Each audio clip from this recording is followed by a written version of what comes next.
ये क्या कर रहे रे?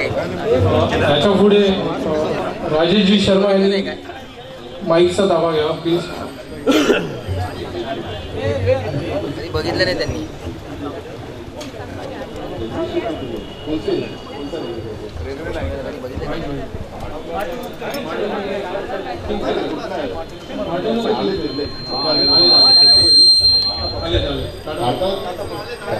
टाटा पॉवर आणि रेल्वेच्या संदर्भातले जे आपले रहिवासी असतील ना त्या संदर्भात ओव्हरहेड टाटा पॉवर ओव्हरहेड लाईनच्या तर त्या संदर्भात केंद्र सरकारने निर्णय घेतलेला आहे. जेवढ्या केंद्रशासित जागा आहेत टाटा पॉवरच्या असतील किंवा रेल्वेच्या जागा आहेत यांची NOC देऊन ती राज्य सरकार त्या संदर्भातलं पुनर्वसन करणार आहे. तो निर्णय केंद्र सरकारने घेतला आहे. पंतप्रधानांची योजना आहे जी प्रधानमंत्री आवास योजना 2022 पर्यंत या देशातल्या प्रत्येक नागरिकाला घर द्यायचं आहे.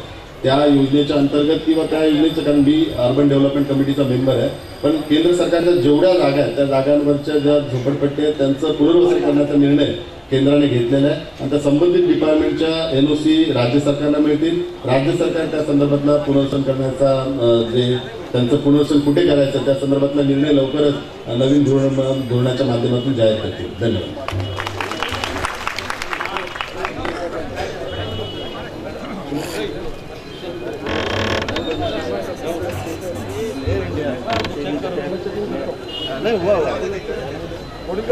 अरे हो गया माननीय वर्षाताई गायकवाड यांनी कृपया मार्गदर्शन.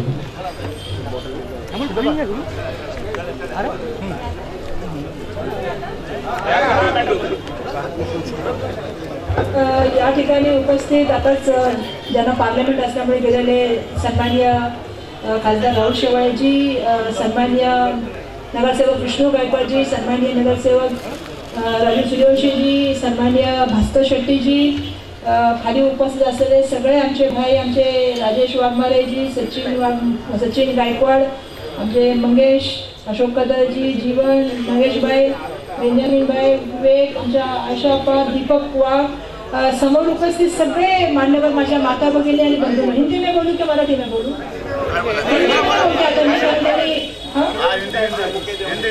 सूर्यवंशी साहेबांचं स्वागत करत आहे ते त्यांचा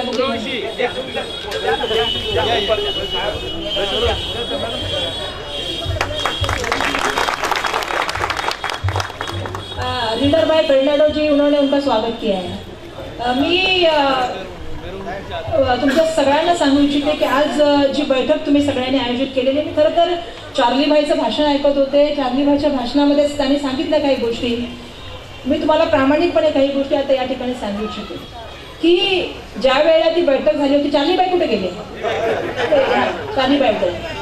चार्ली भाई उस दिन जो मीटिंग हुई थी उस मीटिंग में उसका विषय हो गया. फिर मैंने बिल्कुल प्रेम नगर का विषय रखा. उसके बाद मैंने प्रेम नगर, महानगर पालिका की प्रॉपर्टी, प्राइवेट लैंड, शाहू नगर और जो हमारे PMGP के बिल्डिंग है, हमारे जो गोदाम है, इस सब का विषय उधर रखा. और मैंने निर्मल देशमुख जी को प्रकाश मेहता जी के सामने कहा था. प्रकाश मेहता जी ने उसको एग्री भी किया जब हम लोग उस दिन परसों मिले थे तभी, कि मैंने उनको कहा था कि आप इन सबको बुलाइए और इन सबका कहना सुन लीजिए क्योंकि उनके कहने के अनुसार ही डेवलपमेंट होना चाहिए. क्योंकि डेवलपमेंट कोई एक आदमी नहीं करता. या डेवलपमेंट में जब तक सबका सहभाग नहीं होगा तब तक डेवलपमेंट नहीं होगा.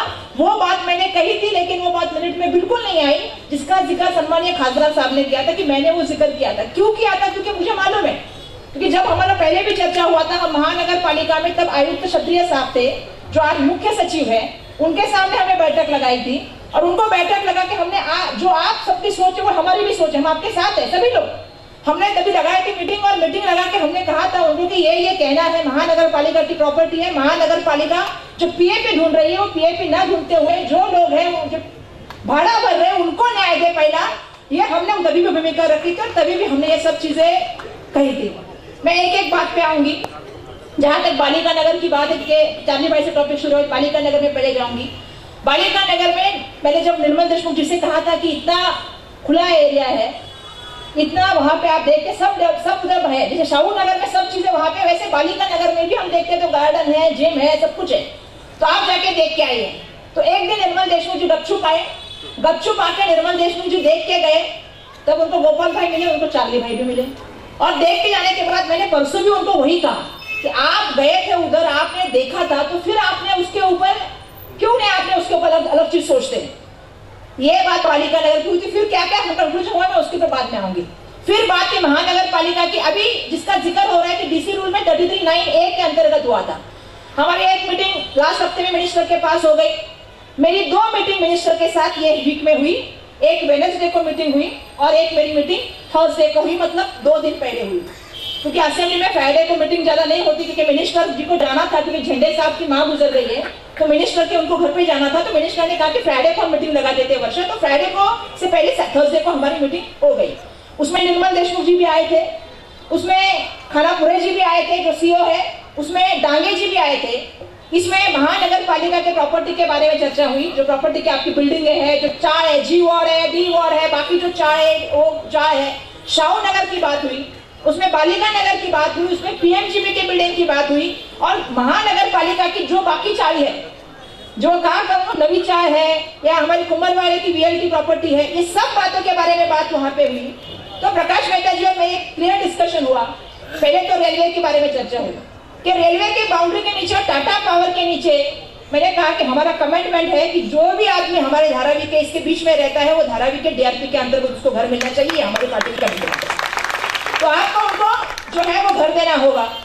प्रकाश मेहता जी से पहले 2 दिन पहले हम जब दिल्ली में थे, क्योंकि दिल्ली में हमारा एक शिष्टमंडल गया था, तो पिताजी ने भी जाके सुरेश प्रभु जी से मिले जो रेलवे मंत्री हैं, उनको निवेदन दिया। सुरेश प्रभु जी ने, क्योंकि केंद्र की तरफ से रेलवे की तरफ से जो जवाब आया था वो नकारात्मक था, तो उसके खिलाफ हम जाके उनसे मिलके आए कि भाई ऐसा ऐसा मत कीजिए, क्योंकि हमारे बहुत से लोग, चाहे वो आजाद नगर टी रहे या चाहे यहाँ से लाल गंगा तार से भरत नगर से लेके हमारा लक्ष्मी बाग तक रहे, ये सब लोग रेलवे के बाउंड्री के अंदर आते हैं। तो प्रकाश मेहता जी से भी मेरी बात इस विषय पे हुई और मेरी बात पिताजी की बात सुरेश प्रभु जी से हुई। प्रकाश मेहता जी ने भी मुझे कहा कि मैं इसके बारे में ऑलरेडी सुरेश प्रभु जी से बात कर चुका हूँ वर्षा, और सुरेश प्रभु जी ने ये कहा है कि हम इसके ऊपर पॉजिटिवली सोचेंगे और हम इसको जो है धारावी के डीआरपी में लेंगे। जो बात सुरेश प्रभु जी ने पिताजी को भी कही थी और वही बात मुझे सम्माननीय प्रकाश मेहता जो गृह निर्माण मंत्री है उन्होंने कही। फिर हमारी 39A और 39 पे बात हुई। 39A के अंतर्गत ऐसा है कि आपको 50% जैसा जिक्र उन्होंने किया, लेकिन 39 के अंतर्गत आपको अगर मिलेगा तो उन्होंने बताया कि 30% जो है वो प्रिंसिपल एफएसआई मिलता है, 20% अगर एरिया बड़ा होगा तो 20% उसके ऊपर और पड़ेगा, और 10% अगर बिल्डर ने 3 साल के अंदर प्रोजेक्ट खत्म किया तो उसके ऊपर 10% मिलेगा, ये उन्होंने बताया। तो मैंने कहा ये बात आपको रखनी होगी क्योंकि लोगों की मांग है, ये आपको करनी होगी। उन्होंने कहा कि ताई ये कमेटी हमारे अंडर नहीं है या मिनिस्टर के अंडर है, ये कमेटी सीएस के अंडर है और मुख्य सचिव के अंदर सब कमेटी को निर्णय का अधिकार दिया है माननीय मुख्यमंत्री जी ने। फिर मैंने कहा इसका सोल्यूशन क्या है, हमको इसका सोल्यूशन बताइए, क्योंकि हमारे महानगर पालिका की चाय है, बिल्डिंग है, हमारे शाहू नगर के लोगों का कहना, हम सबका कहना करके मैं यहाँ पे आके बैठी हूँ। आप प्रकाश मेहता जी से पूछिए, सुबह से लेके शाम को 6 बजे तक प्रकाश मेहता जी के साथ में बैठी थी, उनके ऑफिस में बैठी थी मैं। फिर उन्होंने प्रकाश मेहता जी ने कहा कि इसके ऊपर, क्योंकि प्रकाश मेहता जी का भी ये कहना है, मैं ये सच्ची आपको कहती हूँ, अगर विरोधी पक्ष में बैठी हूँ तो हम मोर्चा निकाल सकते हैं, हम बात कर सकते हैं, लेकिन वो नहीं करना। हमें पहला शासन के पास जाके हमारी बात रखनी, हमारी मांग रखनी, वहां न्याय नहीं मिलेगा तो जरूर हम रास्ते में उतरेंगे, इसमें कोई दो राह नहीं है। तो हमने उनको कहा कि ऐसा ऐसा बात है सर इसके ऊपर। तो उन्होंने भी मुझे कहा कि बिल्कुल पहले किसी को बड़े घर से छोटे घर में लेके आए, उसको और छोटे घर में देंगे तो उसके साथ तो ये अन्याय ही है। और ये अन्याय है कि अगर हम किसी के साथ अगर 90% लोग के साथ न्याय करते हैं तो 10% लोगों के साथ हमारा अन्याय नहीं होना चाहिए, उनको भी अच्छा सा घर मिलना चाहिए, ये उन्होंने मुझे कहा, उनके साथ पॉजिटिव होना चाहिए। फिर बोले इसका सोल्यूशन क्या है, तो आप सबको मैं बताना चाहती हूँ, सोमवार को 12:30 बजे सीएस के पास मीटिंग है और उस मीटिंग में आपकी बात, हमारी बात सम्माननीय निर्मल देशमुख साहब रखने वाले हैं और उस पर निर्णय होने वाला है। सोमवार को अगर वो बात हमारी रखने वाले हैं, चाहे वो शाहू नगर की हो, चाहे वो बालिका नगर की हो, चाहे वो डीजी वार्ड की हो, चाहे महानगर पालिका की बिल्डिंग की हो, चाहे महानगर पालिका की चाय की हो, चाहे पीएमजीपी की बिल्डिंग की बात हो, चाहे रेलवे की बात हो, ये सब बातें निर्मल देशमुख साहब रखने वाले हैं सीएस की मीटिंग में, जहां पे क्षत्रिय साहब के साथ ये 12:30 मीटिंग होगी। मैंने उनको कहा है मैं 3 बजे आपको फोन करूंगी। 3 बजे मुझे चाहिए कि इसमें क्या क्या निर्णय हुआ है, नहीं तो विधानसभा के सामने बैठ जाऊंगी।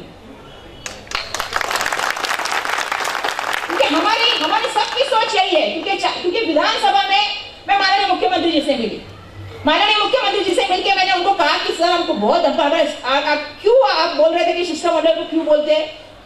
आपकी बात, क्योंकि क्या होता है कि जब आदमी सामने बात करता है, जो आप बात करेंगे और उसके सपोर्ट में हम बात करेंगे, तो ये भावना होती है कि जन की भावना है, लोगों की भावना है। वर्षा गायकवाड़ लोगों को लेकर साथ में हमारी बात है, और लोगों के बीच में और सत्ता के बीच में अंतर नहीं रहना चाहिए। सत्ता पे अगर लोग बैठे हैं तो आपकी वजह से बैठे हैं, तो ये अंतर हमको दूर करना है, हमको हमारी बात रखनी है।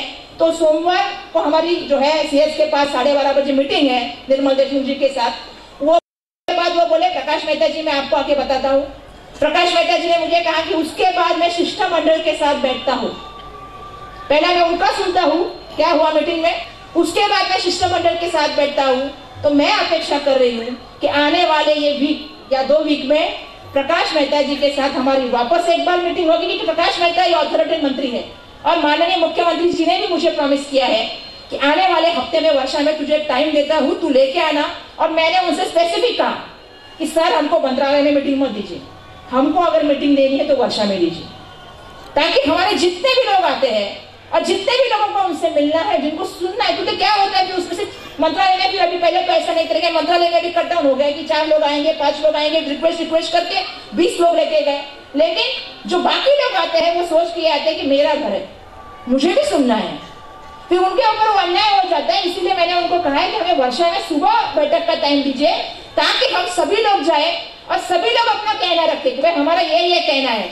किसी पे अन्याय होने का सवाल नहीं, क्योंकि हम जाके उधर अपनी भूमिका रखेंगे, हम अपना कहना रखेंगे। जैसा उन्होंने कहा, एक बात सही कही कि हम सबको लॉजिकली बात करनी चाहिए, क्योंकि हम कानून से बात करनी चाहिए, क्योंकि जहाँ काम मंत्रालय में होता है पेपर से काम होता है, आपको मालूम है पेपर वर्क चलता है वहां पे।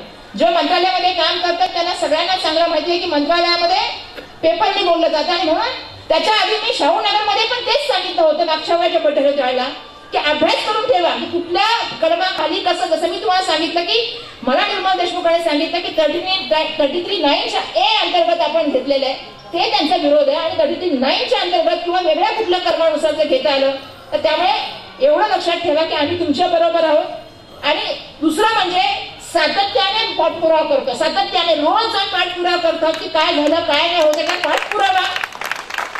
कारण पाठपुराव्याशिवाय मला माहिती आहे की मंत्रालयामध्ये काम करणं एवढं सोपं नाही, त्यामुळे सातत्याने मिनिस्टरांनी ते परवा गेलेल्या शिष्टमंडळाला सांगितलं की वर्षात 7 वेळा मला भेटली। मी त्यांना म्हटलं साहेब मुख्यमंत्र्यांना किती वेळा भेटले, पण त्याच्यापेक्षा सांगते की आता या मधल्या 4 दिवसामध्ये मी प्रकाश मेहतांच्या ऑफिसमध्ये माझं त्यांचा पीएसच मला म्हणतो ताई आता तुम्ही येऊ नका, मी तुम्हाला हाऊसमधून बोलून घेते।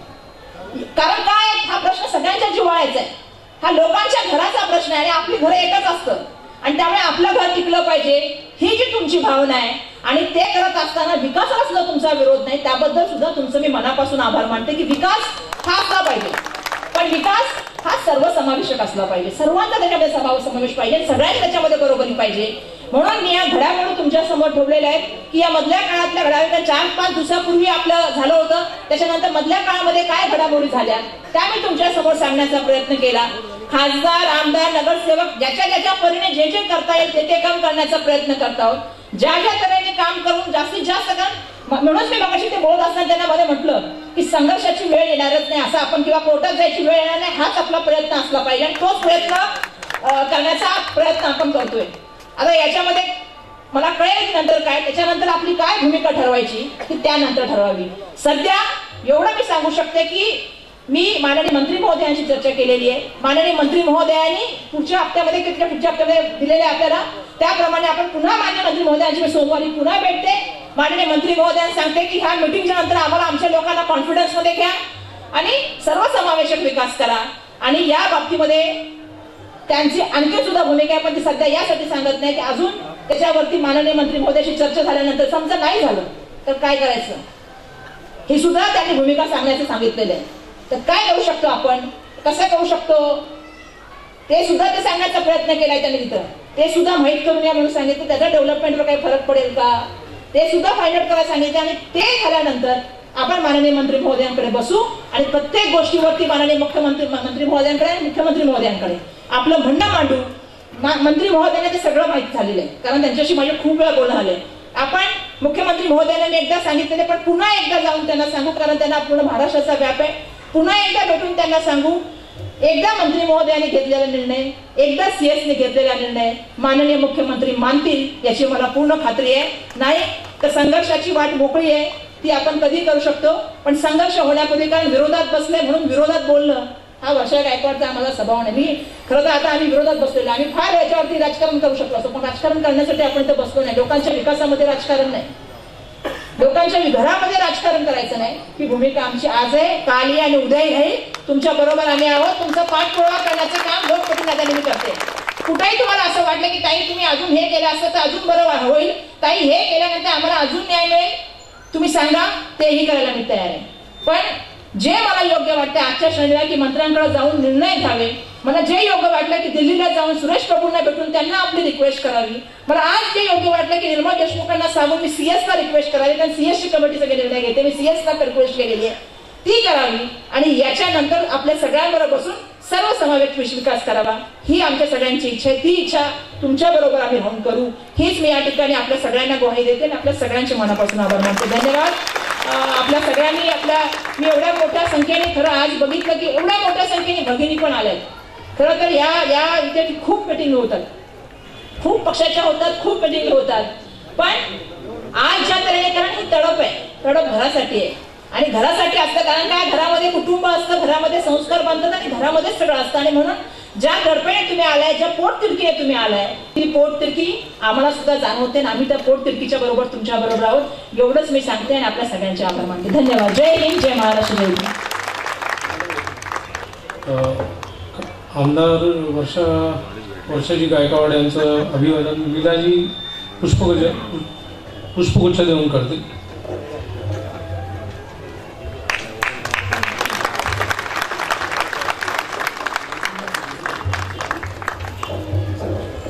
आपल्या सर्वांसोबत खासदार आहेत, आमदार आहेत, नगरसेवक सुद्धा आहेत. आपल्या सगळ्यांकडून मी त्यांना एक विनंती करतो, आम्ही सगळे एवढे हवलदिल पुढे मागे कारण एवढंच आहे, हे जे 8 तारखेला टेंडरचं ओपनिंग आहे ते आपल्याकडून जमल्यास आपण थांबवा मॅडम, आणि आपण त्यासाठी प्रयत्न करावा.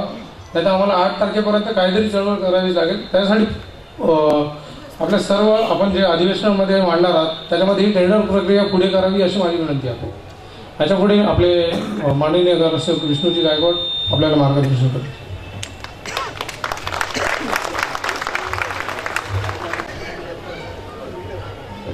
सन्माननीय खासदार साहेब, शेवाळे साहेब, खूप चांगल्या प्रकारे त्यांनी मार्गदर्शन केलं. त्याचप्रमाणे आपल्या विधानसभेचे सन्माननीय आमदार वर्षा गायकवाडजी, माझे दुसरे मित्र भास्कर शेट्टीजी, बंधू आणि भगिनींनो, त्याचप्रमाणे कृती समितीचे पदाधिकारी, सर्वप्रथम कृती समितीचे मी धन्यवाद मानतो की त्यांनी जो मोर्चा काढला होता अतिशय चांगल्या तऱ्हेने काढला, त्याबद्दल कृती समितीचे मी मनपूर्वक आभार.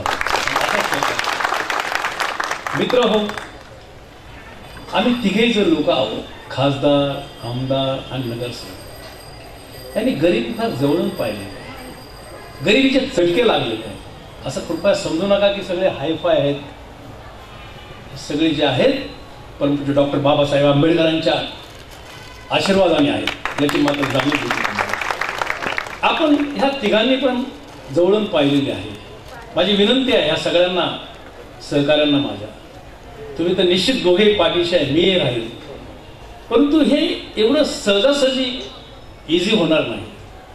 आत्तापर्यंत जे हे चाललेलं आहे मित्र हो, याच्या अगोदर म्हणून आपण मीटिंग लावली होती आणि मी तर नगरसेवक आहे, बोलला की जाऊ किधर, जे आहे ते खरं सांगितलं आहे. विनाकारण बॉन्सर टाकायच्या, मी रस्त्यावर येऊन अर्थ नाही, मुल्ला की दो मस्जिद.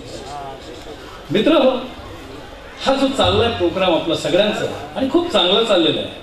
आणि मला खात्री आहे आज जो समुदाय पाहिला, विशेषतः माझ्या भगिनी, खरोखर त्यांच्या मनाला कुठेतरी वाटतंय की मला घर मिळालं पाहिजे. आणि निश्चित आमच्या तिघांतर्फे मी शाश्वती देतो खासदार, आमदार आणि माझ्या सगळ्या सहकाऱ्यांचे, निश्चित तुमचं कार्य सफल होईल आमच्या सगळ्या लोकांचं. सन्माननीय माझे नगरसेवक मित्र वकील साहेब येत आहेत, त्यांचं स्वागत आहे. तर आता हे जे चाललेलं आहे पेपरबाजी, रोजच्या रोज पेपरला येणं, इराणी हॉटेलमध्ये चर्चा घडवणं, कारण आमच्याकडे जागाच नाही, जी जागा होती ती भाड्याने, अशा तऱ्हे हे जे चाललेलं आहे फुलचडपणा, आणि काय काय गोष्टी येणाऱ्या मुंबई महानगरपालिकेच्या निवडणुकीवर बहिष्कार, असे जसे तसे, हे असं काय चाळे करू नका आणि चाळेला कोणी बळी पडणार नाही, असं टाइमपास होतं. मित्र हो, हे जे चाललेलं आहे धारावी डेव्हलपमेंट बार, तुम्हाला सांगू इच्छितो, मी मीटिंग लावल्यानंतर जवळजवळ 15-20 दिवस भागदौडीत होतो. मी तर पहिला डायलॉग माझा सांगितलं की माझी दौड नाही. विशेषतः सन्मान्य मुख्यमंत्र्याकडे आणि हाऊसिंग मिनिस्टरकडे मी लेटर देऊन थकलो. मला रिप्लाय खरं सांगायला काय वाटतं, आणि मी कशाला सांगू, आता खासदार गेले, आमदार साहेब मिळू का, साहेब मिळू का, असला लेचा पिचा करणारा नगरसेवक कदापि मिळणार नाही तुम्हाला. जाईल तर वाटणी जाईल, वाटणी येईल, नाही तर पाय ठेवणार नाही. हे फक्त एका मिनिटातच मुख्यमंत्री सांगतात आणि अर्ध्या मिनिटातच. आतापर्यंत ज्या भेटी झाल्या ठेवून द्या, मी करतो, मी वाचायला घेतो खरं, फक्त हे टाइमपासच चाललेलं आहे. माझी एक विनंती आहे सन्मान्य खासदारांना, आमदारांना,